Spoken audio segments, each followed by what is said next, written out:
தடையின்றி நம் நினைத்த காரியங்கள் வெற்றியடைய மிகவும் எளிமையான ஒரு வழிபாடு. நம் முருக கடவுளுக்கு செவ்வாய் ஓரையில் நெய் தீபம் ஏற்றி வழிபாடு பண்ணும்போது கண்டிப்பாக நம் நினைச்ச காரியங்கள் நடக்கும்.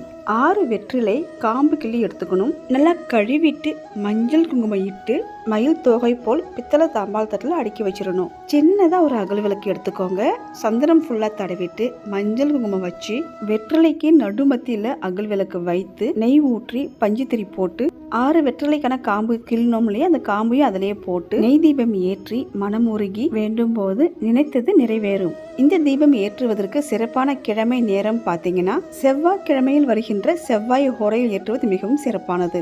செவ்வாய் ஓரை காலை 6 to 7 மணி, மதியம் 1 to 2 மணி, மாலை 7 to 8 மணி. முருகருக்கு செவ்வாய் ஓரையில் நைவேத்தியம் செய்து நெய் தீபம் ஏற்றி வழிபாடு பண்ணும்போது வேண்டிய வரம் கிடைக்கும்.